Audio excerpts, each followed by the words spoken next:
The night the fever came, it did not announce itself with drama or noise.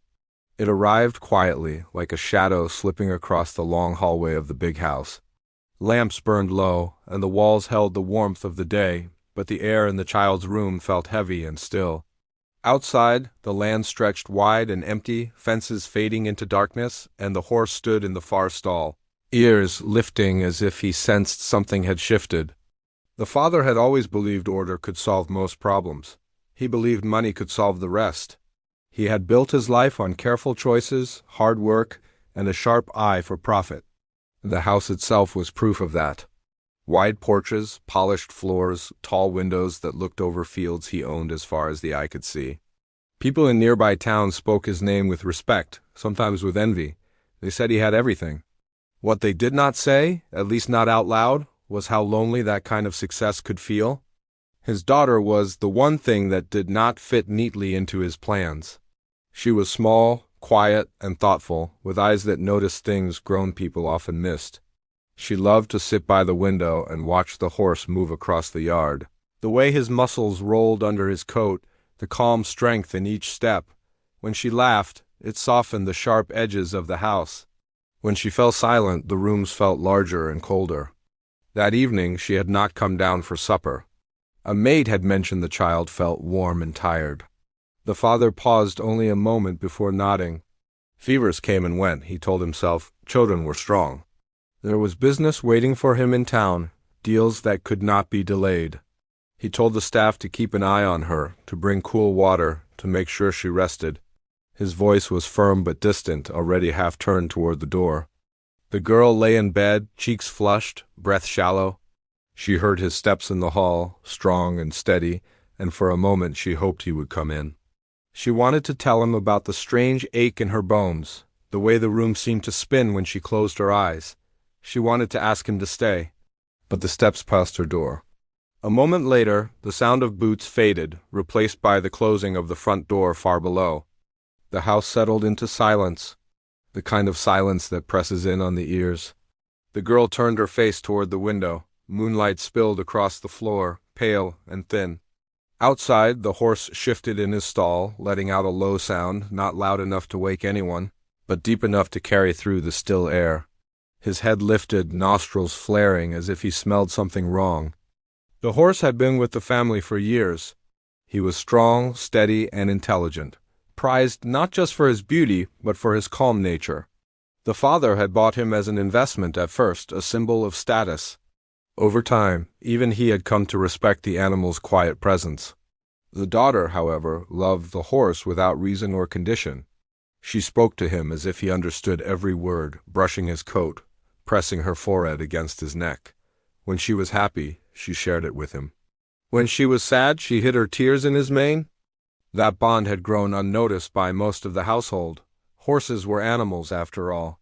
Useful, valuable, but not something to think about too deeply. Yet, as the night stretched on and the fever climbed, that bond began to stir.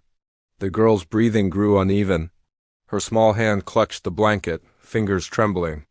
She tried to call out, but her voice came out as a whisper that barely reached the door. The maid on duty had stepped away to tend to another task. The halls remained empty. In the yard, the horse stamped once, then again. He turned in his stall, ears pinned forward, eyes fixed on the dark shape of the house. Something was wrong. He had felt it before, in storms and sudden dangers, that pull in his chest that told him to pay attention. He let out a sharper sound this time, louder, cutting through the quiet. It echoed off the walls, but still no one came. The wind picked up, rattling the trees. Clouds moved across the moon, throwing the yard into shadow.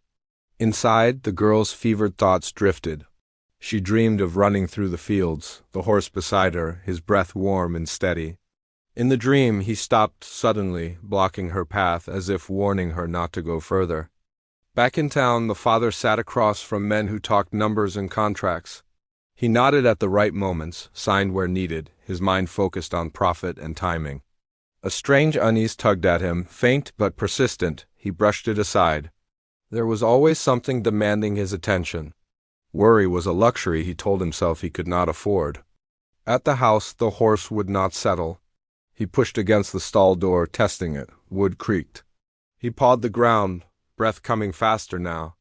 The sounds carried up toward the house, a rhythm of urgency.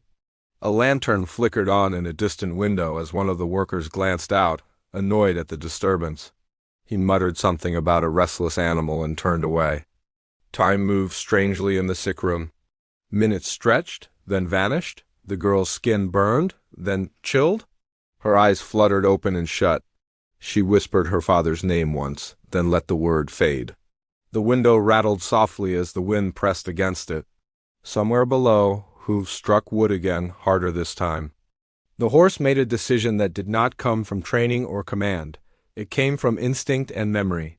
From the countless quiet moments when a small hand had fed him apples, when a soft voice had trusted him with secrets. He reared, slamming his weight into the stall door. The latch shook. Once more, with all his strength, he struck.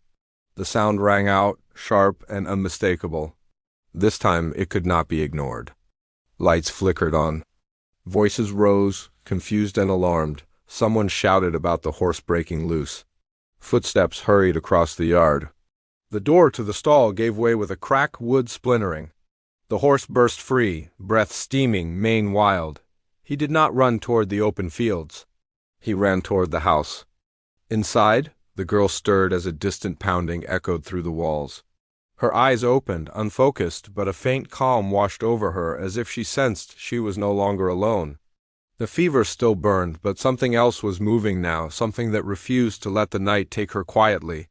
Far away, the father paused mid-sentence. A sudden image flashed in his mind, his daughter's face pale against white sheets. His chest tightened. He pushed his chair back, ignoring the protests of the men around him. For the first time that night, the weight of his choices pressed down on him. At the house, the horse reached the porch, hooves striking stone. He lifted his head and let out a cry that cut through the air, loud and urgent, a sound filled with purpose. Windows flew open, doors slammed. The household rushed toward the noise, hearts pounding, unaware that a line had just been crossed, that an animal was about to do what no amount of wealth or planning had managed to do that night.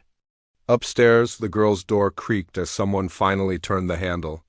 And as the sound of rushing footsteps filled the hall, the horse stood below, eyes fixed on the glowing window above, waiting, as if he knew the story was only beginning. Continue from where the introduction left off and write the next 1,200 words for my story. This part should provide background and context, helping to deepen the plot and characters. Keep building suspense, but don't resolve any of the tension created in the previous section. Expand on the mystery or conflict, and keep the narrative engaging with additional relevant keywords. Also, do not make any headings. Only write story in paragraphs. Also, keep the wording simple and natural tone. Also, make the script human-centric and don't give feel of AI generated. Also, don't create violated content which can affect YouTube policy. I sees the ellipsis as 3 dots. So, it reads it as ... Why do not use 3 or 2 dots collectively? The door to the girl's room opened just wide enough for lamplight to spill across the floor. A maid stepped in, breath caught in her throat when she saw the child's face, flushed and damp, eyes glassy with fever. She crossed the room quickly, setting the lamp down with shaking hands, touching the girl's forehead. The heat startled her. This was no passing sickness. This was something deeper, something that had been growing quietly while the house went on with its routines. Down below, the horse stood firm at the foot of the porch, chest rising and falling hard. Men gathered at a distance, unsure whether to approach him. He was usually calm, almost gentle, but now there was a fire in his stance that made even the bravest step back. He did not lash out, he did not charge. He simply stood there, watching the upper floor with a focus that felt almost human. Someone finally tied a rope to the porch post, careful and slow. The horse allowed it, though his muscles stayed tight beneath his coat. His ears flicked toward the house, listening. Every sound mattered to him now. Inside, more staff arrived. Whispered voices filled the hallway. Someone sent for the local healer, another ran to fetch cool water and cloths. The girl stirred weakly as hands moved around her, gentle but urgent. Her breathing remained shallow, uneven. Each breath felt like it took effort she barely had. As they worked, the house itself seemed to remember older days, times when sickness meant fear, when help was not always close, when even rich families could lose what they loved most. The wide halls and fine furniture could not push that fear away. It crept in, settling into corners, into hearts. The father's carriage rolled hard over the road as he urged the driver to go faster. The night air cut through him, sharp and cold. He leaned forward, fingers clenched, his thoughts racing ahead of the wheels. He replayed the evening again and again, the moment he chose to leave, the calm way he convinced himself everything would be fine. That confidence now felt thin, almost foolish. He remembered his daughter as a baby, small and quiet even then, the way she had curled her fingers around his thumb. He had promised himself he would give her a life without struggle, without fear.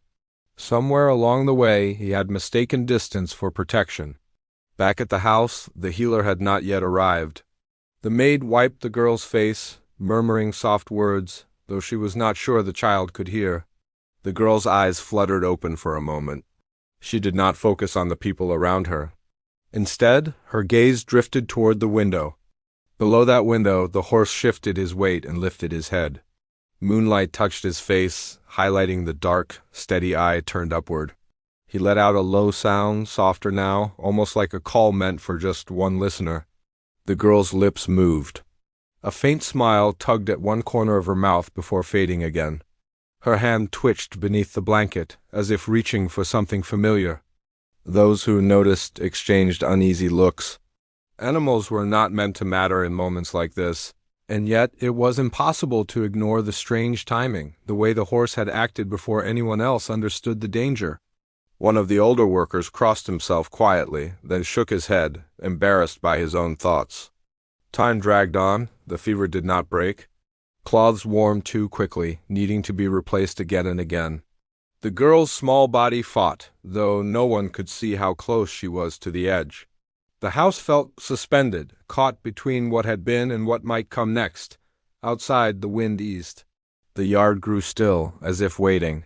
The horse remained where he was, refusing water, refusing rest. His attention never left the upper floor. He seemed to sense that his task was not finished, though he did not know what the end would look like. When the carriage finally appeared at the gate, its lantern swinging wildly, a wave of movement rushed through the household. Someone ran to open the gate, another shouted up the stairs. The father jumped down before the wheels fully stopped, coat half fastened, eyes already searching the lit windows. He did not pause to greet anyone. He took the steps 2 at a time, his boots echoing through the hall. The noise felt too loud in a house where everyone had been whispering. He pushed open the door to his daughter's room and froze. For a moment he could not move. The sight of her in the bed, so small beneath the blankets, struck him harder than any loss of money ever had. Her face was flushed, her hair damp against her temples. He stepped closer, slowly, as if afraid she might vanish if he moved too fast. He reached out, then hesitated, unsure if he had the right to touch her after leaving her alone. Finally, he took her hand. It felt too warm, too fragile. His throat tightened. Words crowded his mind, apologies, promises, but none of them found their way out. Behind him, the healer arrived, a worn bag slung over one shoulder. He took in the scene quickly, nodding once, already moving to examine the child. The father stepped back, forced to give space, though every part of him wanted to stay close. The healer asked questions in a low voice. How long had the fever lasted? What other signs had appeared? The answers came haltingly. No one was certain. The sickness had crept in quietly, hiding behind tired eyes and soft complaints. As the healer worked, the father drifted to the window. He looked down into the yard and saw the horse standing there, head lifted, eyes bright in the lamplight. For a strange second their gazes met. The father felt a jolt run through him, a mix of confusion and something close to shame. He remembered how his daughter had begged to visit the stable even on days when her energy was low. How she had talked about the horse as if he were a friend, not a possession. He had smiled indulgently, never really listening. Below, the horse snorted softly, then settled back on his hooves, as if satisfied the man had finally returned. The rope hung loose now, forgotten. The healer straightened, his expression serious but unreadable. He spoke quietly, explaining that the fever was strong and stubborn, that the night would be important. Care, patience, and watchfulness would be needed. There were no easy answers, no quick cures, only waiting and hope. The word hope landed heavily in the room. It was not something the father was used to relying on. Hope could not be bought or controlled. It asked for humility, for trust. As the hours crept forward, the household fell into a careful rhythm. Someone always at the bedside. Someone watching the fire, keeping water warm. Outside, someone finally led the horse back toward the stable, though he resisted until he was sure the lights in the girl's room stayed on. Even then, he did not rest. He stood alert, ears turning with every sound, as if listening for a call only he could hear. In the quiet moments, the father sat alone in a chair by the bed, his daughter's hand resting in his. He studied her face, memorizing it, realizing how little time he had truly spent doing that. Wealth had given him many things, but it had also stolen moments he could never get back. The night was far from over. The fever still burned. The answers still hid in the shadows. And somewhere between the steady breathing of a loyal horse and the shallow breaths of a feverish child, a question hung in the air, unanswered and heavy. What had truly awakened first that night, the danger or the love that refused to look away?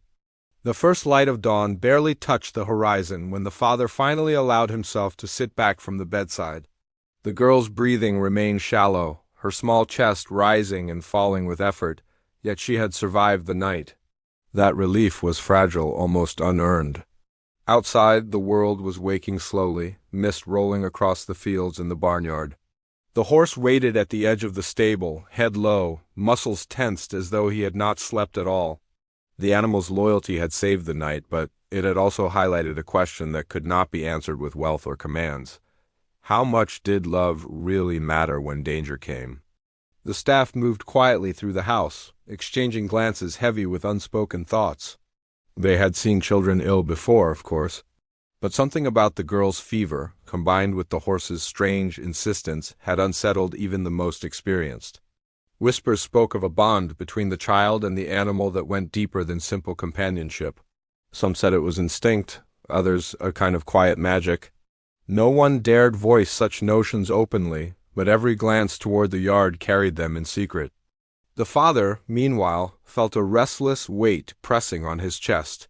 He had returned to the house convinced he would simply oversee the care and leave again, yet he could not leave. The girl's eyes followed him whenever he moved, her trust unspoken but heavy with expectation. Money could summon doctors, pay for herbs, buy comfort, but it could not substitute for presence.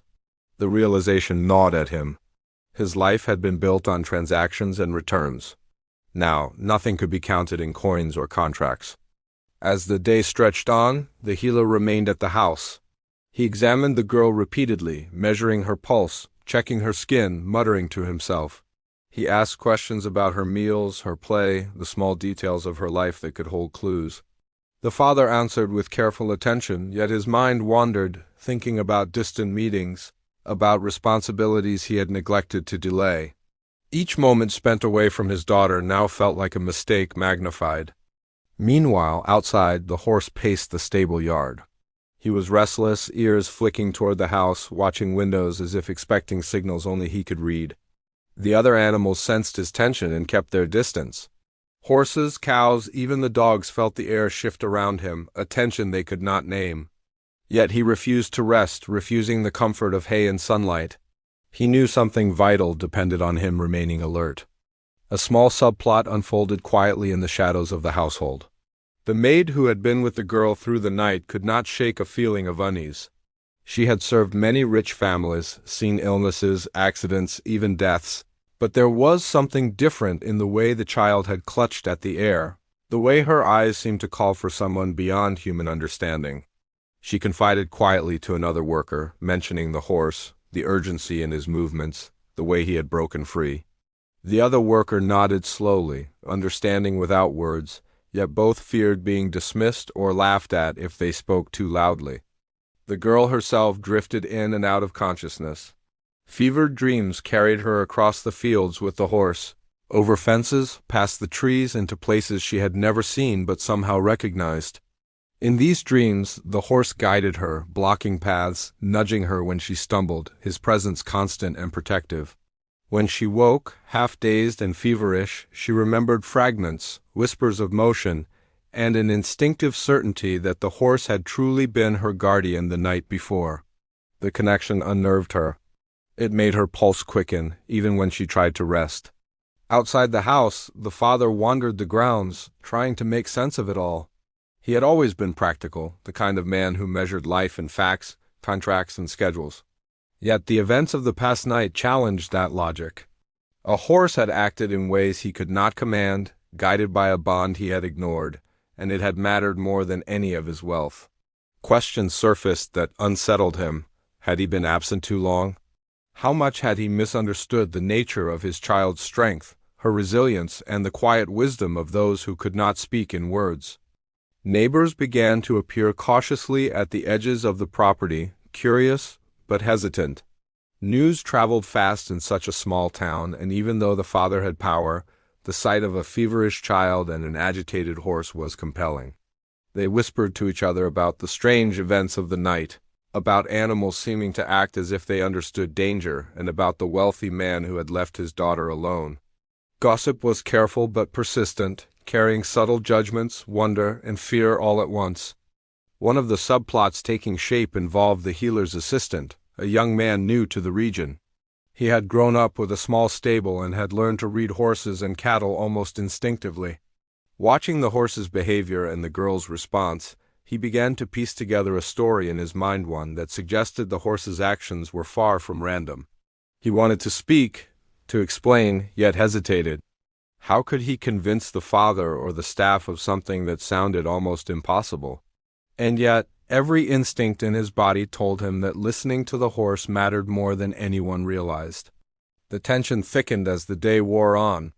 The girl's fever fluctuated, sometimes burning hotter, sometimes dipping just enough to let hope bloom, only for it to be snuffed by a sudden spike. Each time the father entered the room, he felt a mix of dread and responsibility, knowing he had the power to summon more help, but uncertain whether even the best doctors could intervene fast enough. He kept glancing at the window where the horse had waited the night before, imagining the quiet intelligence in the dark eyes, wondering if the animal would act again if danger came now. In the kitchen and hallways, minor conflicts surfaced among the staff. Disagreements arose about what actions to prioritize, how to divide attention, who should be allowed near the girl. The father's absence had left cracks in the household's usual order, and now those cracks expanded under stress. Arguments were whispered but sharp, revealing both fear and devotion. Everyone knew the stakes. The girl's life, fragile as it was, depended on careful vigilance, yet emotions were raw and unpredictable. Meanwhile, the horse remained a constant presence outside, a silent observer. He occasionally pawed the ground or let out a soft snort, drawing cautious glances from the few who dared watch him. There was a sense that he understood more than anyone suspected, that he anticipated events before humans could perceive them. His presence added a layer of suspense, a living tension that threaded through the household, tying the fate of the girl and the father to something beyond money, logic, or planning. The girl's dreams continued to merge with reality. In her fevered imagination, she heard the stable door open, felt hooves against soft earth, sensed the pull of air and freedom. The horse appeared as a constant figure, guiding, shielding, insisting that she trust him.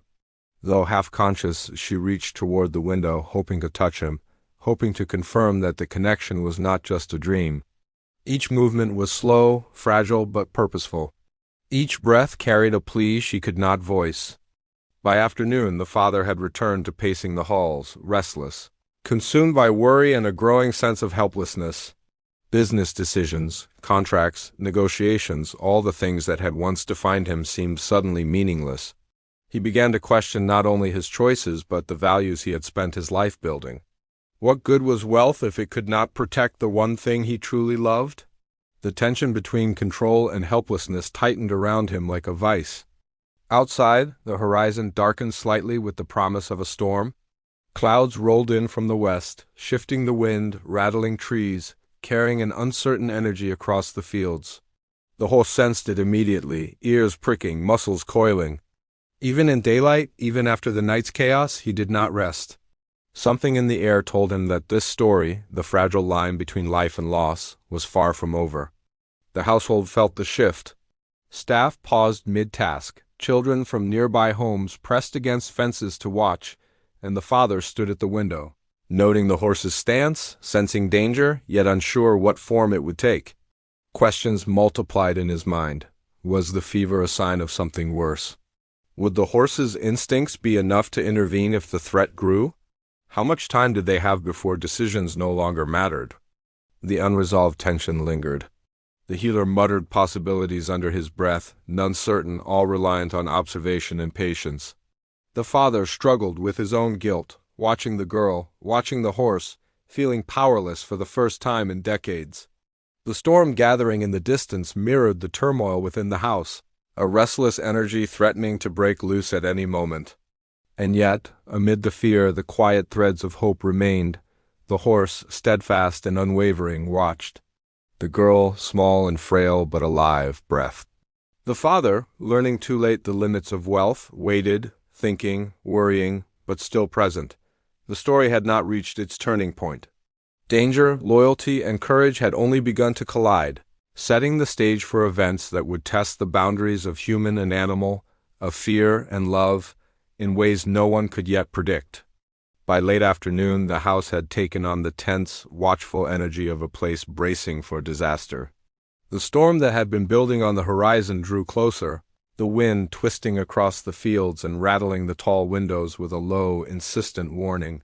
The sky had turned a bruised gray, and a chill ran through the halls as though the weather carried the unease of the past night forward. Inside, the girl's fever remained high, a relentless heat that made her small body tremble. She clutched the blanket tightly, her fingers curling into the folds as if holding herself together by sheer will. Every breath was laborious, each moment stretching long, fragile, and uncertain. The father paced the floorboards outside her bed, restless. His hands, usually steady and firm in business dealings, now trembled slightly as he reached for the girl's hand, then withdrew, uncertain whether he could help at all. Each glance at her flushed face sent a wave of panic through him. He had built his life on control, on knowing how to handle every situation, yet here he was, powerless, and the realization burned him more sharply than any fever. Around him, the staff moved quietly, hovering like shadows, their whispered speculations blending with the distant rumble of thunder. Outside, the horse was restless in the yard. He had sensed the gathering storm long before anyone else. His ears flicked constantly, nostrils flaring at every shift of wind, muscles coiled as though ready to spring into action. The animal's eyes were bright and alert, fixed not on the approaching weather, but on the house. Every so often he pawed at the ground, letting out a low whinny that carried across the field, a warning or a call for attention that no human could entirely interpret. Yet, in that urgency there was no panic. There was purpose. The girl's fevered dreams merged with the sound of the wind and the thunder. She imagined herself running through endless fields, the horse beside her, guiding, protecting, warning. Sometimes she stumbled in her sleep, only to feel his warm muzzle nudge her forward. She spoke in whispers, words almost carried away by the storm, calls for help she could not voice aloud. The horse's presence in her dreams was no different from his vigilance outside the window. Somehow, she knew he was watching, waiting, guarding, even when her own strength faltered. The father's mind wandered back to the past, to moments he had ignored in pursuit of wealth and status. He remembered the first time he had watched his daughter in the stables, her small hands brushing the horse's mane, speaking to him as though he understood. He had smiled then, thinking it was innocence, a child's fancy, never imagining that years later it might be this very bond that saved her life. The memory now felt like a cruel reminder of what he had taken for granted, the quiet power of trust, the depth of connection, and the consequences of absence. In the hallway outside the room, the healer's assistant had begun noticing subtle signs in the child's condition.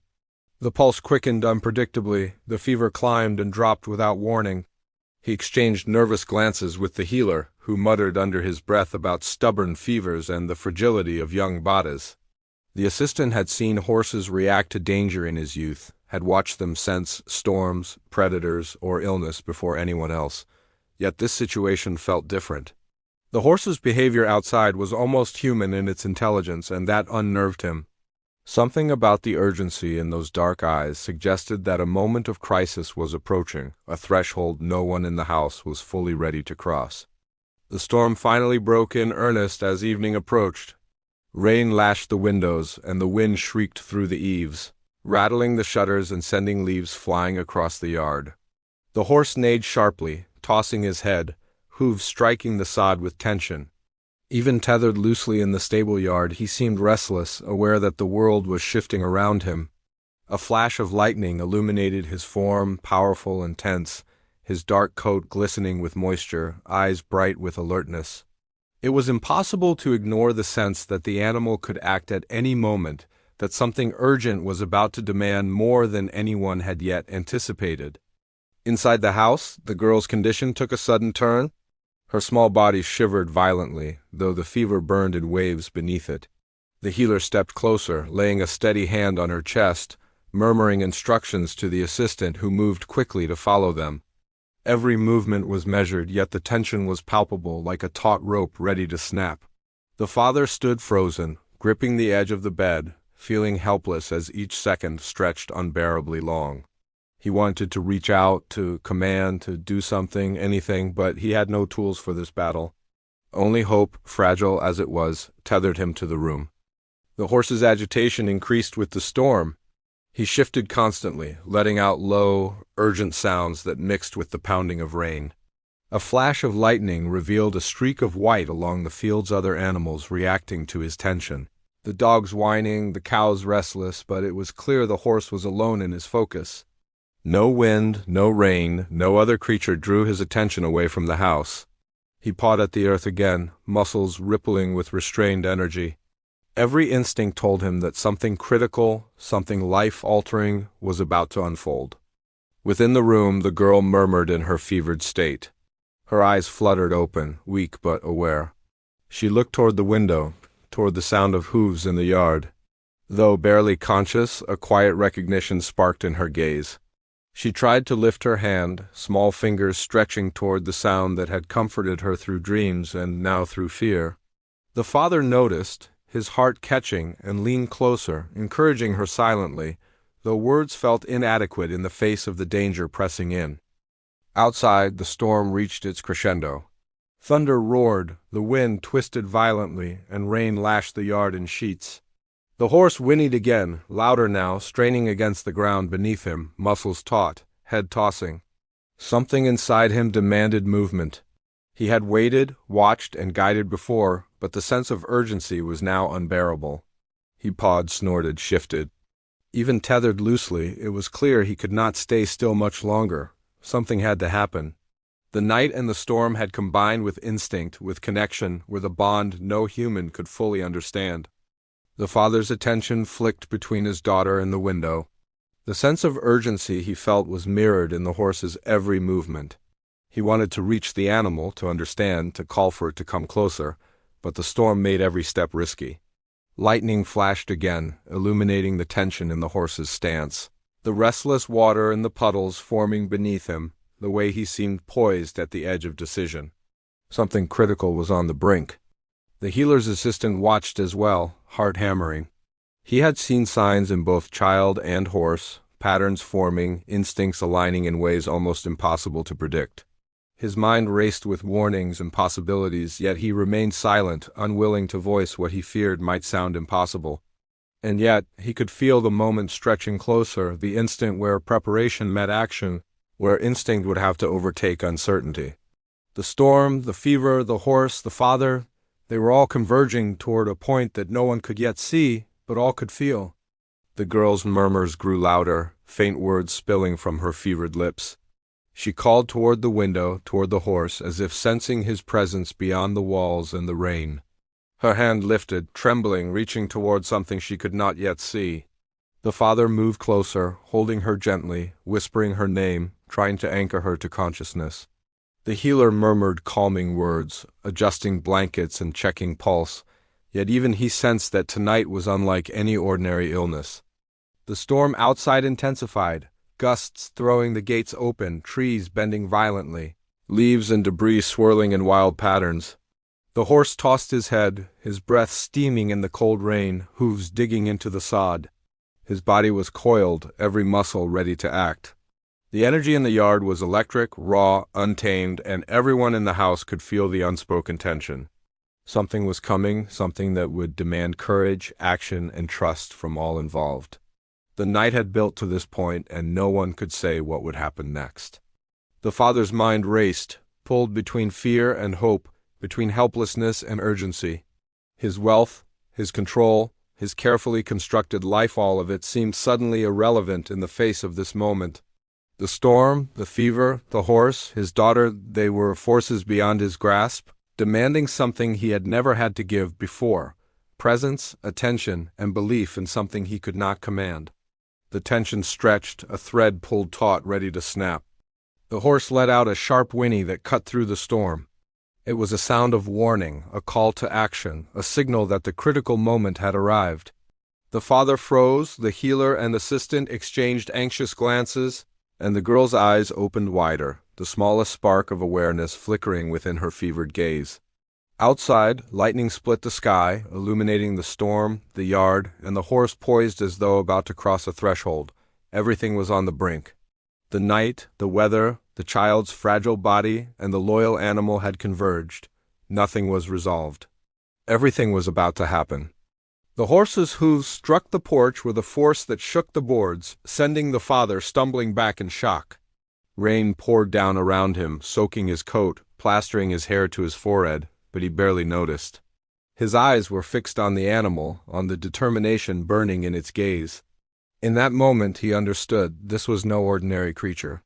This was a guardian, a protector that had taken the night into its own hands, and he had been too blind to see it until now. With a low, urgent nicker, the horse nudged the door, then pawed at the steps, forcing it slightly open. The father's heart raced. Every instinct told him to step aside, to trust, to let the animal act. The girl stirred in her bed, eyes fluttering open, as if sensing the movement below. Her small hand reached toward the window, toward the horse that had waited, watched, and guided her through the storm.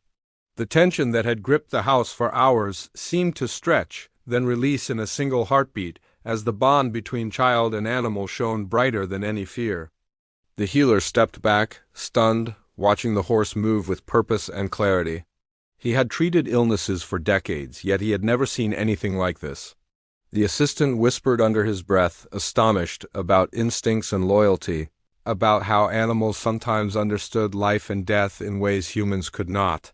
The father, shaking and wet, reached out toward his daughter, finally seeing the depth of what he had almost lost. Love, he realized, was not something that could be bought or measured. It demanded attention, presence, and trust. Wealth alone could not save her. Only care, only courage could see them through. The girl's fever began to break, slowly, as though acknowledging the horse's vigilance and the father's renewed presence.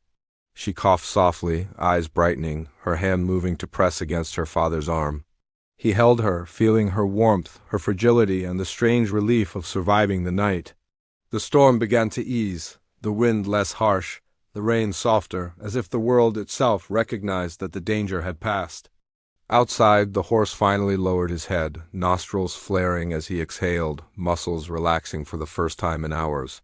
He had fulfilled his purpose, and though the storm continued to drizzle rain across the yard, he moved slowly, letting himself rest, confident the immediate threat had passed. The other animals in the yard relaxed as well, sensing the change, the return to calm. Even the servants, exhausted and soaked, allowed themselves a breath, a small moment to absorb the extraordinary events they had witnessed. The father, holding his daughter, looked at the horse through the rain-speckled window. For the first time he truly saw him not as a possession, not as an investment, but as a companion, a guardian, and a silent teacher. He realized that respect and trust were earned in ways that could not be measured in money, that sometimes strength came not from human hands, but from those who had shared the quiet moments, who had watched over what mattered most when no one else had. He whispered a word of gratitude, soft and sincere, hoping the horse understood.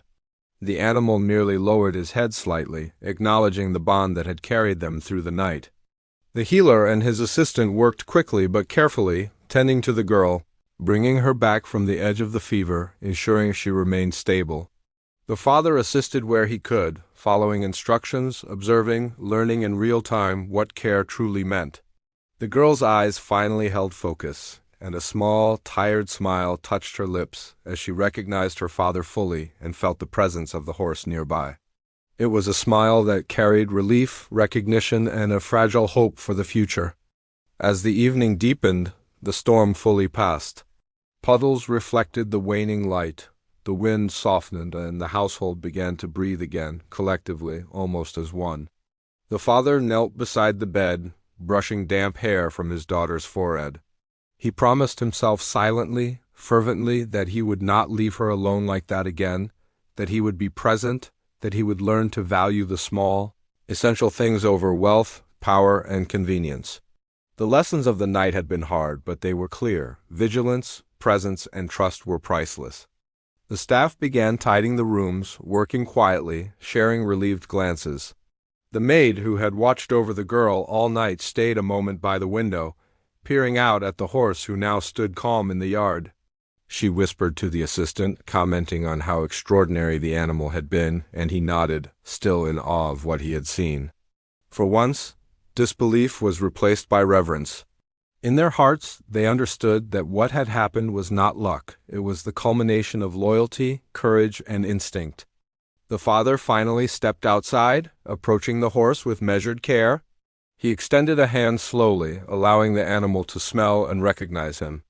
The horse lowered his head, brushing it against the father's shoulder, a quiet acknowledgement of respect, trust, and the connection that had grown through countless small gestures over the years.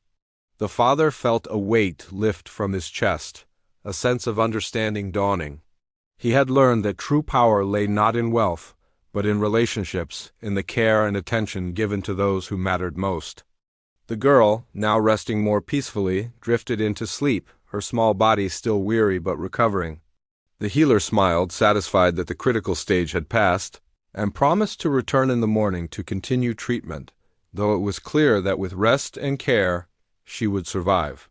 The father thanked him repeatedly, but he already knew that the deeper lesson had nothing to do with medicine. It had to do with seeing, valuing, and responding to life beyond his control. That night, the house was quiet in a way that felt earned. The storm had passed, leaving behind fresh air, damp earth, and a renewed sense of calm. The father sat by the window for a while, watching the horse in the yard. The animal moved slowly now, grazing gently, eyes occasionally flicking toward the house, always aware, always alert. He had acted without hesitation, guided by instinct and connection, and in doing so, had saved a life and reminded a man of what truly mattered. In the days that followed, the girl regained strength quickly. Her laughter returned, soft at first, then full, filling the halls that had been tense and quiet. The father spent time with her in ways he had never allowed before, listening, learning, sharing moments of small joy. They visited the stable together, brushing the horse, talking to him, acknowledging the bond that had become a lifeline. The horse, calm yet alert, accepted their presence, understanding his role but no longer bound by urgency. Neighbors spoke in hushed tones about the events of that night, about the horse's strange awareness, and about the father's absence followed by his sudden understanding. Some called it luck, some instinct, some divine intervention, but everyone agreed that something extraordinary had happened.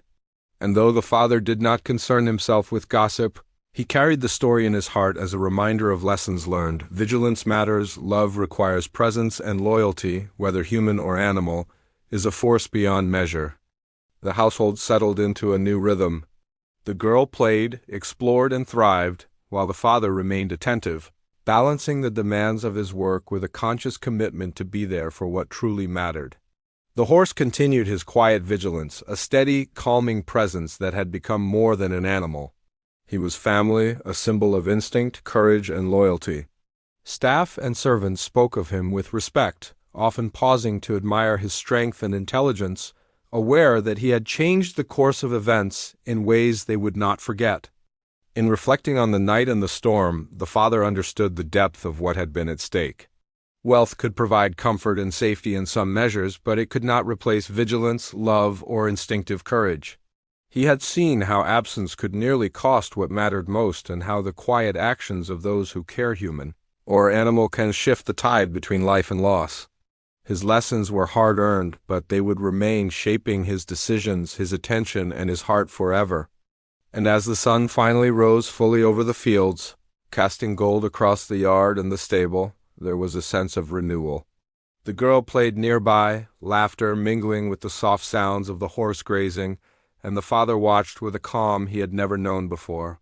The storm had passed, the fever had broken, and though fear and uncertainty had once filled the house, courage, presence, and trust had endured. The family had been tested, boundaries had shifted, and the bonds that mattered most had proven stronger than any challenge. The horse stood tall, patient and proud, a silent reminder of loyalty and love that transcended words. Life, fragile yet resilient, continued, brighter for the lessons learned, and the house, once tense and shadowed, finally felt whole again.